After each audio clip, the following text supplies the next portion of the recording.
Hi everyone, I would like to start today by acknowledging the traditional owners of the land on which we meet today and pay my respects to elders past, present and emerging. Thank you for tuning in today. My name is Angela and I am so excited to be joined today by writer, broadcaster and entertainer Paul Verhoeven. A multi-talented personality of the Australian media landscape. He has written for ABC News Online, spent years working as a games journalist and hosted Weekend Breakfast on Triple J, following which he went on to host and write Steampunks on ABC TV. But it's his humorous and honest relationship with his parents that has brought us here today. After years of wondering why he was so starkly different to his father, Paul was given the chance by his dad, John, an ex-cop, to sit down and hear about his experiences on the force. What unfolded was the dramatic, dodgy and entertaining adventures of Paul's first book, Loose Units, and audiences clearly couldn't get enough with 3 seasons of the acclaimed Loose Units podcast. Now Paul is back with a second instalment, Electric Blue, which spans the final years of his dad John's years on the force in the forensics team, the misogyny his mum Christine, also a cop on the beat, faced on the force, intertwined with the witty revelations and commentary of Paul. It gives me great pleasure today to welcome Paul. Thank you for joining us. Oh, thank you so much for having me. So before we get into the book itself, Electric Blue, which I've got here, it has on the front here, you've got a review from Matt Lucas from Little Britain. So how did that come about? Yeah, Matt Lucas is kind of a friend in a kind of weird tangential way. And so I basically just shot him a copy of the book and he read it and he liked it. And he did this thing where he provided a bunch of quotes and he was like, which quotes do I use, Paul? Just pick one. And that was my favorite. And I didn't tell Penguin about it, but it was nice to kind of just go, hey, Matt Lucas wants to have his quote on the cover of the book, and send that across. So yeah, now I've got Matt Lucas and Little Britain on the cover of my book, which is weird. I can never take that away from me. Awesome. Yeah, yeah. And before we get into the book, I have to mention, and this probably shows my immaturity, but the dedication was hilarious and made me laugh so much Oh more. yeah. Hang on a I sec. should admit. Yeah. So the dedication, for those of you who don't, there we go. Hang on a sec. Focus. Is that reversed or is that readable? No, I can see that.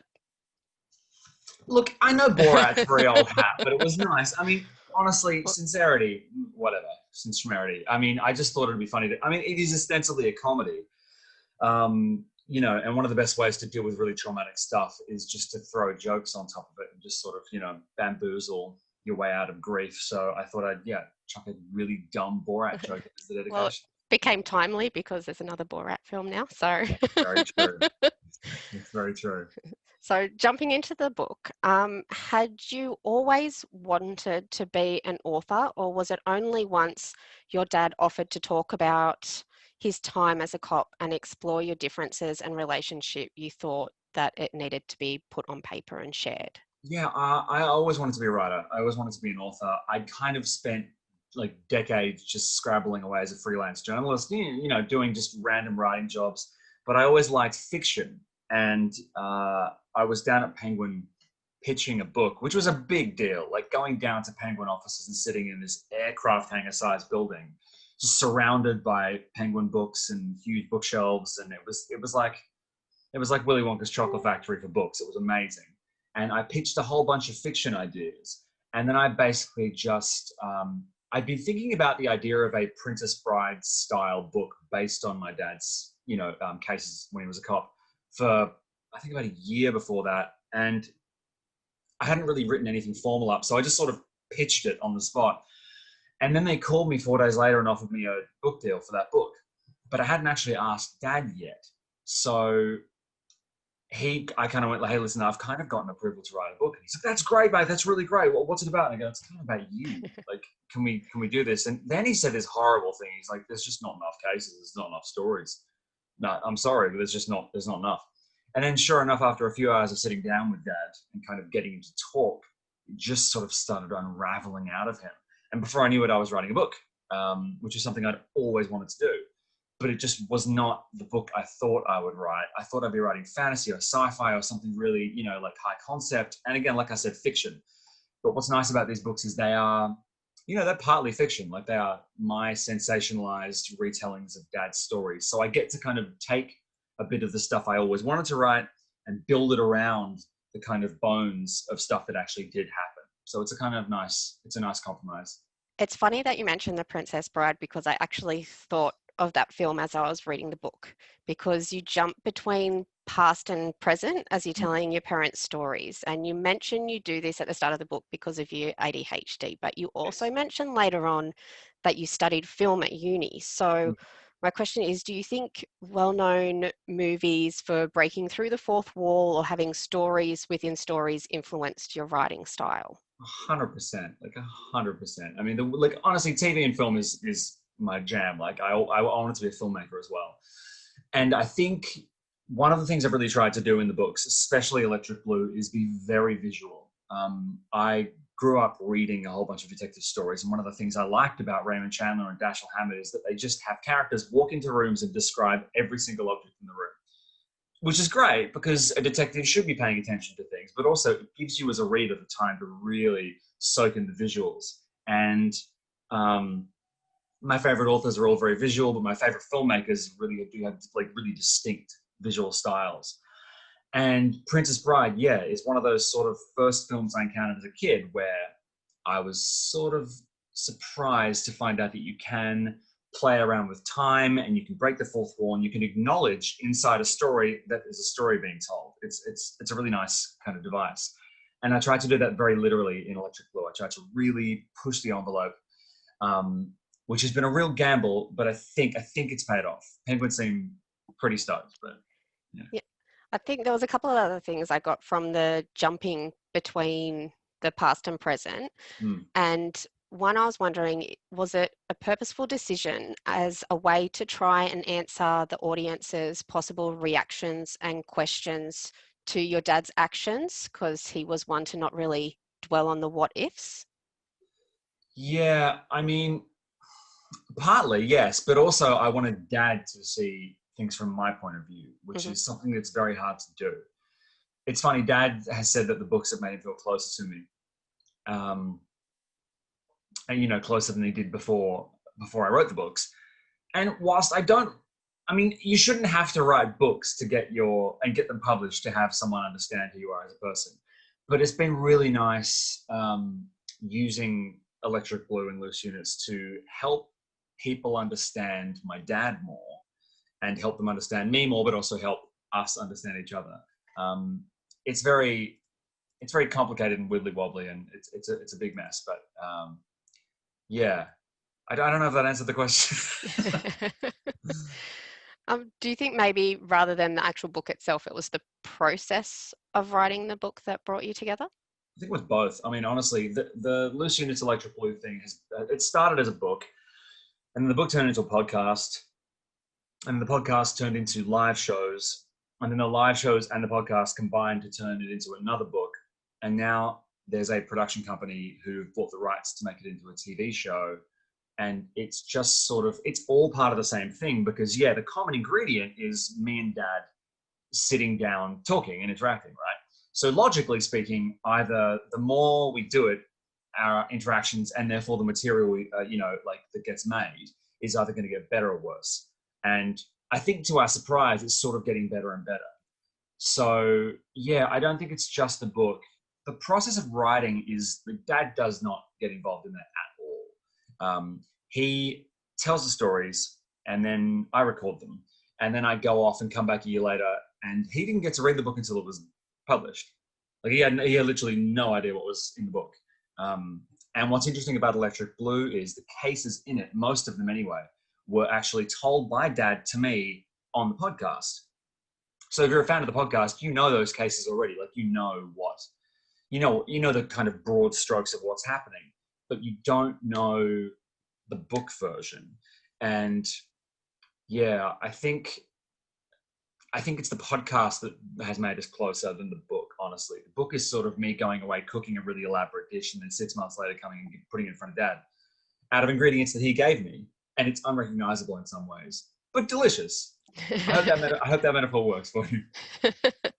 So, again, with the jumping back and forth, Mm. I think it also gave another layer when you're analysing the consequential memories from your own childhood in the stories. This is something that you could have easily omitted from the book. Why was it important for you to include? Well, I've never talked about it before, and I really wanted to try and tell a story of a father and a son, and not just a father. Hmm. And so, given that Dad was spilling his guts, I thought it was only fair that I spilled mine. And also, it's sort of, it wouldn't be fair of me to delve into Dad's past and to make him dredge things up, and to really take confronting things that happened to him and deconstruct them. It wouldn't be fair of me to do that to him and not then do that to myself, because we're both on trial in Electric Blue. Loose Units was very much more just about the kind of clean crime narrative, which I enjoyed. But Electric Blue is, you're right, it is a very forensic, if you'll forgive the pun, look at, me as well, which is weird. And I don't think I glamorize myself. Like you said earlier, it's about the ADHD. It's like it delves into bullying really intensely. It drills down into, ways in which I think Dad kind of didn't nail the fathering thing, which again, he didn't know. So he's like, everyone read the book. And then he's reading it going, oh, God damn it. Like it's entirely possible. But I think it's entirely possible to have a vaguely unflattering moment depicted, of your past and come away feeling a bit like, if you can never admit you were wrong, you can't ever grow as a person. And I think it's really helped me grow as well. And it's really been interesting hearing people's reactions to those parts of the book. And yeah, it's not something I ever think about. Also, I'm like 37, so I haven't thought about school and what happened there in my childhood in a long time. But Dad spent the last 2.5 years, because of me, talking about what it was like when bad things happened to him decades ago. So yeah, again, long story short, I just wanted to kind of give myself the same treatment in the interest of fairness. Um, I want to talk again about how you mentioned the ADHD and how easily distracted you are due to it. Um, And then, so when it came to writing of the book, many authors talk about the dedication required to write and edit. So, Yeah. how did you overcome the distractions to get the words on the paper, and what advice do you have for other writers? If you have ADHD or anything like it, because I'm aware that it's sort of like, it's like an umbrella for all different variants of this thing. Basically, I had to trick myself into doing it. Which I mean, it's really, if you know how your brain works, rather than trying to force it to be different, you can just sort of trick it because you know it's going to run in certain directions, right? It's like a bull. You just wave the flag and let it run.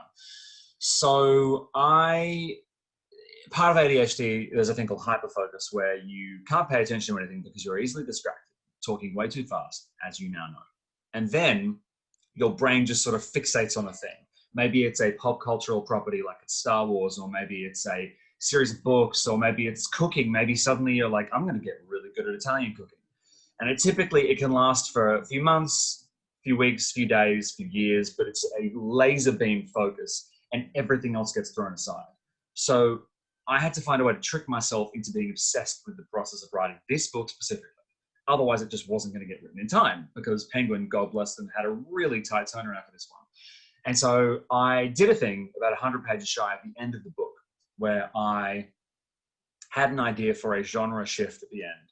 And I basically wrote that first because I just got obsessed with this genre of books that I read as a kid. And it becomes a plot point. I'm sure I don't know if this constitutes a spoiler, but I think it's worth mentioning. So I had these choose your own adventure books around me when I was a kid. And I was really, really obsessed with them. And there was one that Dad bought me when I was younger, called Who Killed Harlow Thrombey, which I found out later was the basis for the film Knives Out. So, I mean, the timing is a bit weird, but I got really into the idea. I wanted to write a fiction. I wanted to write a choose your own adventure fiction book. And then I thought, what if I took one of Dad's cases and did that? Like, let the reader kind of try and be Dad and see what happens. And then I built the whole book around that. And because it was different to anything I'd ever done, and because it involved illustrations and like mapping out the kind of paths, and it was so elaborate and so complicated. And so I just went, all right, Paul, that's your new hobby, is like reading papers from, literature professors about this genre, and, interviewing other authors of the genre and studying the art styles of the old covers and going and like I bought a whole bunch of vintage Choose Your Own Adventures and just poured through them, broke them apart. And, before I knew it, I'd written 100 pages of my book. And once you've written 100 pages, you can't unwrite that. Like that's done. The book has begun. It's like you've made that progress. So then what I did is I just mapped out the rest of the book using the cases that I'd already gotten out of Dad, built a framework. And yeah, basically I had to use my tendency to get briefly very obsessed with very specific things, make that specific thing the writing of the book, and then just do it as quickly as possible. And then hope that Penguin said yes. They did not agree. They did not agree to that before the book. When they bought the book, it was just more of the first book. That was the pitch. And they went, yeah, great. That sounds great. And then I had this, 120-page Choose Your Own Adventure.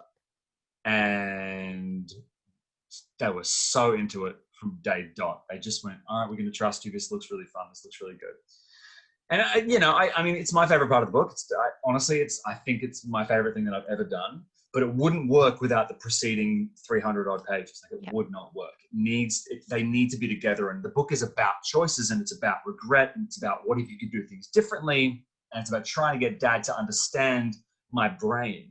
And it's about me trying to get Dad to explore, what if you could go back and fix mistakes you made? Because Dad doesn't really have that kind of imagination. And he would call me when he was reading the Choose Your Own Adventure part, just like screaming with delight, going, oh my God, I did this and I did that. And then I died in the woods and can I try again? And I'm like, yeah, that's the whole point. You can just keep trying again. I mean, you read a regular book front to back, it never changes. It always ends the same way. It doesn't matter how many times you kind of try and like morph it in your head to be different. Like that's what it is. Whereas there is no canonical ending to this book. I think there's about 35, 40 different endings in the Choose Your Own Adventure. And I consider all of them valid. Like at one point, if you rock on your chair too hard, you fall back and bash your brains out on a paperweight. And that's it. You can, if you want, just go to the end of the book. But I wouldn't recommend it. I think that was one of the things that really struck me very early on. And as you say, it continues through the book, that your dad had this idea that he only ever had one choice and found it difficult to talk about the what ifs. But there was something else that really struck me as well, was that when you first asked your dad about trauma and he went, oh, I don't suffer any trauma. Has that changed now since he's read the book and the process of writing of the book? No. And that's not me stonewalling you. That's just Dad, very stoic, and he just thinks he's fine. He admits that he probably had some, traumatic stuff happening, but he doesn't really talk about it. I mean, I don't want to sound flippant here, but I actually think he's fine.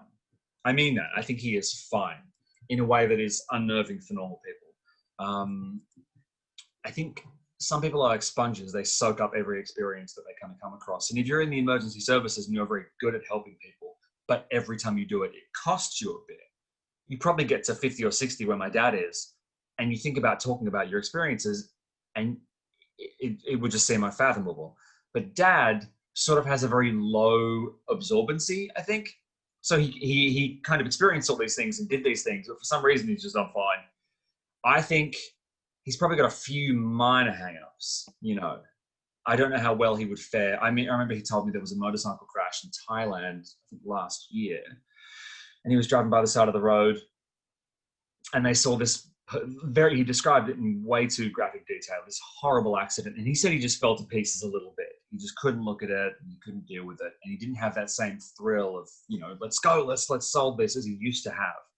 But I think that's about as far as it goes. So yeah, I think he's fine. I think a lot of readers kind of come back to me and say, I am so traumatized by the stuff I read in this book. Maybe they're more traumatized than he was, Well, your parents' stories do deal with some really atrocious deaths, crimes, as well as some important social matters.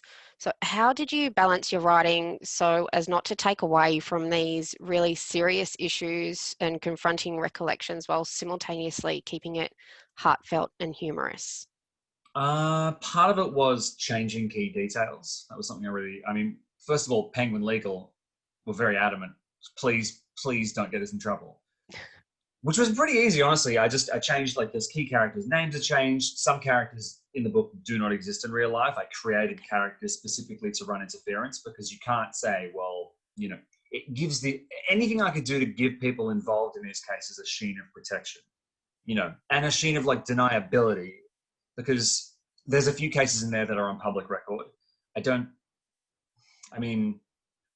ever celebrate violence. I don't ever celebrate. I know a lot of true crime people just want gore. I mean, occasionally on the Loose Units Facebook page, people just post photos of horrible injuries.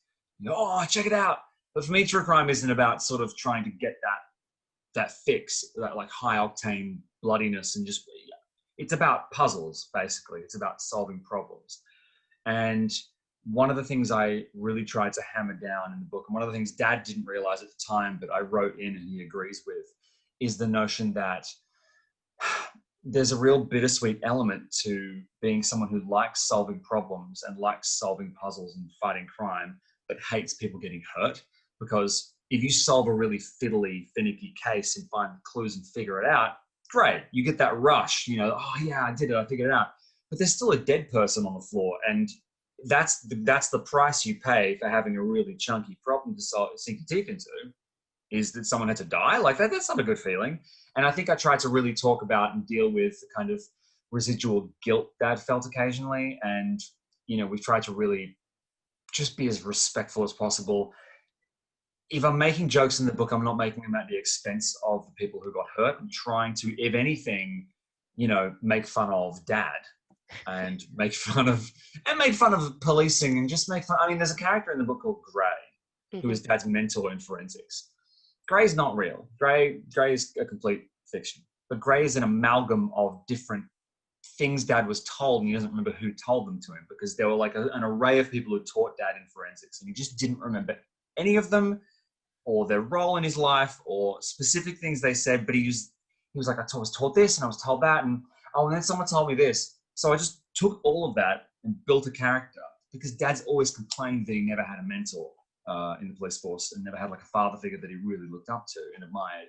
He always wanted some cool offsider who was, like, old and grizzled and, like, eccentric to kind of guide him through. And so I just went, what if I just make that character and just give it to the character based on Dad, who was quite different to the real Dad in some ways, and just see what happens. And it didn't change the story at all. It just meant there was someone there for Dad. So in a way, I was there for Dad. It was a nice way to kind of step back in time and sort of give my dad the guidance and love I thought he needed at the time, I would never have guessed. Really? Basically, he's effectively John Pertwee's third Doctor. Like, he is. It's Doctor Who.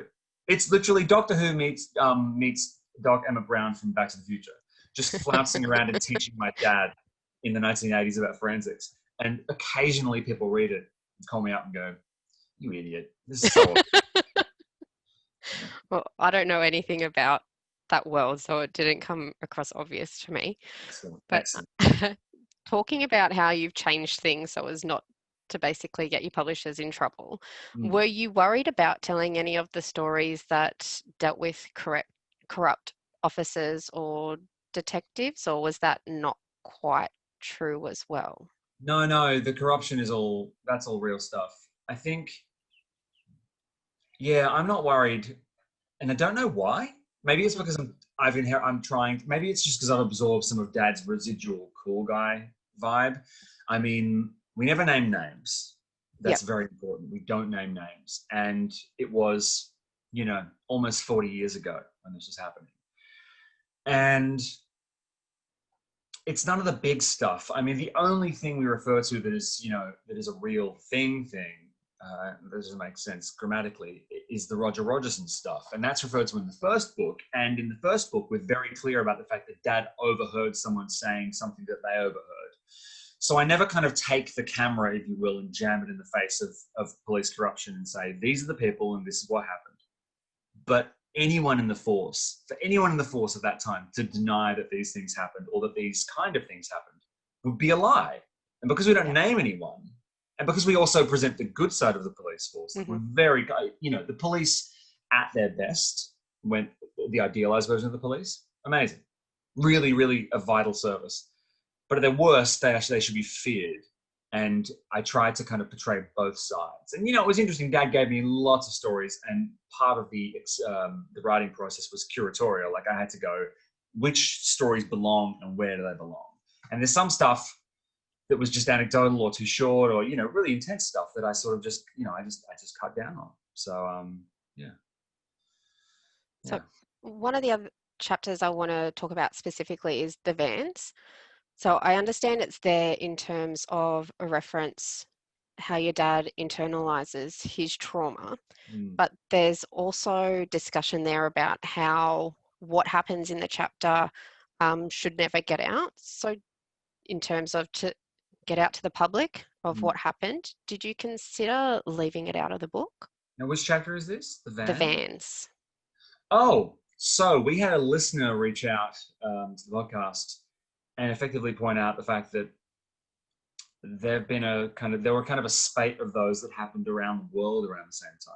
Okay. So the weirdness of the fact that these copycat suicides were happening when no one was really disseminating that information. Turns out it wasn't just Australia. Turns out it was all over the place. I think someone sent through a police report in Wisconsin from a couple of decades ago saying, yeah, these people have done this exact same thing. I think it was a father and a son at that time. I mean, talking about dying by suicide is interesting, and we've throughout the podcast really been careful to consult with groups like Beyond Blue and basically just try and do our due diligence and not encourage or glorify. I mean, the point of that story isn't really the crime, it's more dad encountering a really squiffy kind of problem and really struggling with that that guilt thing we talked about. So what's next for you following this? Do you think you'll go into the fantasy writing and do more choose your own adventures, or will the podcast continue? What's going to happen next? Podcast will continue. Right now we're doing a season called Loose Units Origins, which is every week we go through a chapter of the first book and talk about Dad's version of events behind the actual story that I told. The podcast is going. Live shows will start back up soon, and we've got the TV show in the works. Although it's very early stages. And I want to write a sequel. I want to write a third book because everyone wants to write a trilogy. Yep. So I want to write the third book. I really want to do, and I want to do a spin-off Choose Your Own Adventure series. I actually just straight up want to do that. I want to take Hard Seltzer and put him in a new series. So I mean, I'm really overstimulated at this point. The book's been out for 8, 9, 10 weeks, something like that. But it came out during COVID. So the next thing I want to do is, do what we did last time and tour the country and come to bookstores and libraries and, do all this stuff in person. What's the third book going to entail? Do you know yet? All I can say is chronologically it will probably be about Dad's time in the fire brigade. But while he was in the fire brigade, he was also running a funeral home. So I might have to roll the 2 into 1, maybe. I'm not sure. Well, thank you so much for joining us today. That brings our presentation to an end. I want to thank Paul for joining us. We do actually have a few people that have joined online. So if anyone has any questions for Paul, please feel free to pop them in the chat or unmute and ask your question if there's anything there that you would like to ask.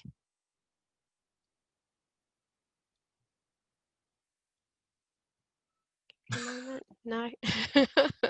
That's fine.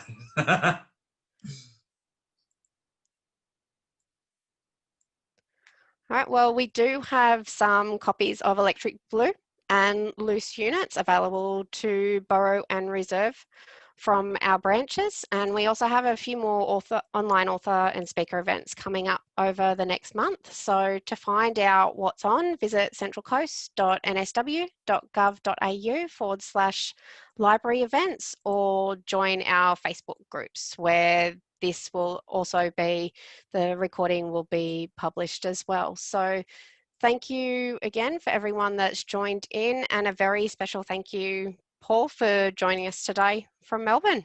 Thank you for having me. You're more than welcome. All right, thank you everyone, and we hope you enjoy your weekend and that we'll see you all again soon.